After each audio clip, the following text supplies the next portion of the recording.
This is the second part of the video of subordinate conjunctions. So come to use of some subordinating conjunctions. First of all, you can see unless or if. Fine. So when we use unless and if, unless होता है जब तक कि, ठीक है. So unless means if not, अगर नहीं या फिर यदि नहीं. अनलेस का क्या मतलब होता है? If not. हम unless must never be confused with if. Unless का मतलब अगर नहीं होता है. अनलेस का मतलब क्या होता है? अगर नहीं, यदि नहीं. ठीक है. Don't use not with unless. हम कभी भी अनलेस के साथ नॉट यूज़ नहीं करते हैं. Fine. If can be followed by not. अगर हमें अनलेस की जगह पे हम इफ़ नॉट भी यूज़ कर सकते हैं, but if should be followed by not if the sense demands. अगर सेंटेंस की सेंस डिमांड कर रही हो तो, ठीक है, तब हम अनलेस की जगह पे इफ़ नॉट यूज़ कर सकते हैं. See here, unless you work very hard you can't pass. ठीक है. जब तक कि तुम कठिन परिश्रम नहीं करोगे, तुम पास नहीं हो सकते. ठीक है. और you can write if you do not work hard. So if के बाद हमने नॉट यूज़ कर लिया ना. If you do not work hard you can't pass. Got it.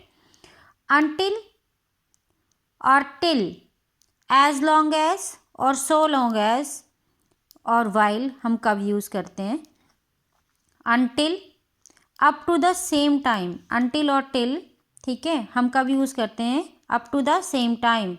उस समय तक. जब हमने सेंटेंस में टाइम बताना हो कि up to what time this thing will be happened और समथिंग, तो हम क्या यूज़ करते हैं? अनटिल या फिर till. Until and till denotes the point of time. किसको डिनोट करते हैं ये? उस स्पेसिफिक पॉइंट ऑफ टाइम पे को. एज लॉन्ग एज और so long as and while. हम as long as, so long as और वाइल का यूज़ कब करते हैं? क्या बताने के लिए करते हैं? During the time that. ठीक है. उस टाइम पर क्या हुआ था. ठीक है. उस पर्टिकुलर ड्यूरेशन में, during that time. It is also it tells about period of time. ठीक है. उस टाइम से लेके उस time, during it tells the period of time. और अनटिल और till tells the point of time, उस पर्टिकुलर टाइम पे. ठीक है. See here, go straight till you come to the post office and then turn left. सीधे जाओ. ठीक है. सीधे जाओ जब तक कि तुम कहाँ नहीं पहुँच जाते? Post office. ठीक है. And then turn left. तो अनटिल मीन्स जब तक की. ठीक है. और until you told me I had heard nothing of it. जब तक तुमने बताया नहीं था, मुझे इसके बारे में पता नहीं था कुछ भी. ठीक है. She won't go away till you promise to help her. She won't go away till you promise to help her.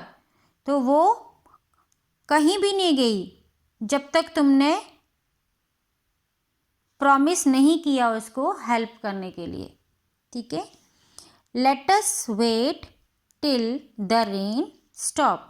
तो वेट करते हैं जब तक कि रेन स्टॉप नहीं हो जाती. जब तक रेन स्टॉप नहीं हो जाती तब तक हम वेट करेंगे. अब कम हेयर वाइल. ठीक है. वाइल भी पॉइंट ऑफ टाइम बताता है. While there is life there is a hope. ठीक है. जब तक की ज़िंदगी है तब तक क्या है? होप है, आशा है. As long as there is life there is hope. तो हम एज लॉन्ग एज भी यूज़ कर सकते हैं वाइल की जगह पे. So long as there is life there is a hope. ठीक है.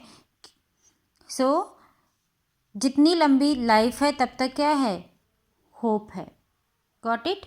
सो इन तीनों का प्रयोग, as long as, so long as और वाइल का प्रयोग हम ड्यूरिंग द टाइम यूज़ कर सकते हैं. ये डिनोट करता है पीरियड ऑफ टाइम को. Got it. Because, so that, in order that. So because का आपको पता है हम रीज़न बताते हैं, क्योंकि का प्रयोग करते हैं, और सो दैट का मतलब होता है ताकि। ठीक है, got it. So because is use to express cause या रीज़न, हम रीज़न बताते हैं, और सो दैट का यूज़ हम करते हैं पर्पस बताने के लिए। That is use for to express the purpose. If he failed because he did not work hard, it tells about reason, क्योंकि उसने पढ़ाई अच्छे से नहीं करी, that's why he has failed. And here he worked hard so that he might win a scholarship, उसने कड़ी मेहनत की so that he might win a scholarship. तो यहाँ पे पर्पस बता रहा है कि उसने कड़ी मेहनत क्यों करी, सो दैट ताकि वो क्या करे, स्कॉलरशिप विन कर सके। Got it. Now come to since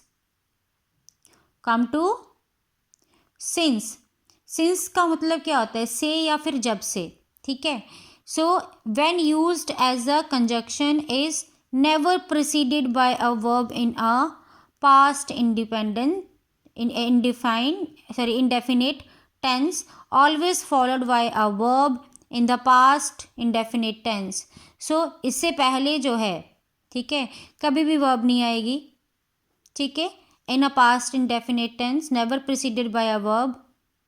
ठीक है, देन दूसरा है always followed by a verb in the past indefinite tense, हमेशा जो है इसके बाद क्या यूज होगी, वर्ब यूज होगी। देखो, it is always preceded by followed by a verb. Got it.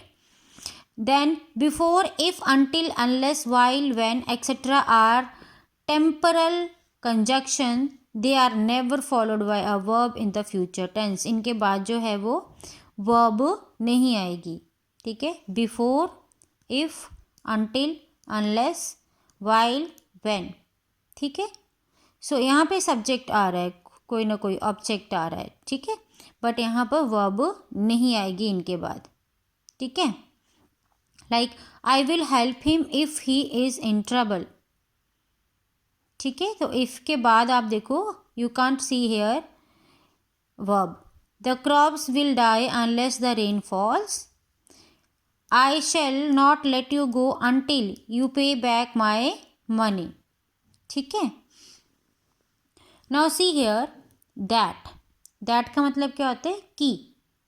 ठीक है, so this conjunction is never use at the beginning of the sentence, that को हम बिगिनिंग में यूज नहीं करेंगे कभी भी इन द डायरेक्ट नरेशन।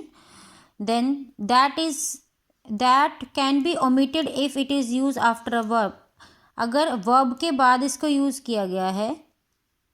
ठीक है, ये सेड है, सेड के बाद अगर इसको यूज किया गया है तो हम इसको ओमिट मतलब इसको कैंसिल भी कर सकते हैं, हम इसे यूज नहीं करेंगे। ठीक है, जैसे कि हम केवल वो लिखते हैं ना, हम अपनी डायरेक्ट और इनडायरेक्ट स्पीच नरेशंस में हम क्या करते हैं, ही सेड उसके बाद इन्वर्टेड कॉमर्स लगा देते हैं और दैट को रिमूव कर देते हैं। ठीक है, so it can be omitted if it is told used after the verb. He told me के बाद दैट यूज किया है, दैट इज ओके। ठीक है, लेकिन अगर वर्ब के बाद कभी दैट को हम ओमिट भी कर सकते हैं, हम इसका यूज नहीं भी कर सकते हैं। Got it. लेस्ट का मीन होता है बेटा कहीं ऐसा ना हो जाए कि। ठीक है, लेस्ट मीन्स कहीं ऐसा ना हो जाए कि। Lest means to avoid the risk of, किसी का रिस्क, किसी चीज़ का रिस्क अवॉइड करने के लिए।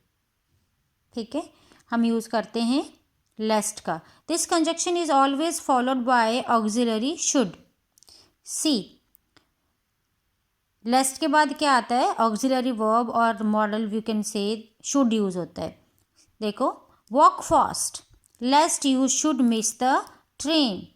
सो वॉक फास्ट लेस्ट, जल्दी भागो कहीं ऐसा ना हो तुम ट्रेन मिस कर दो। ठीक है, I didn't walk to him lest he should be angry.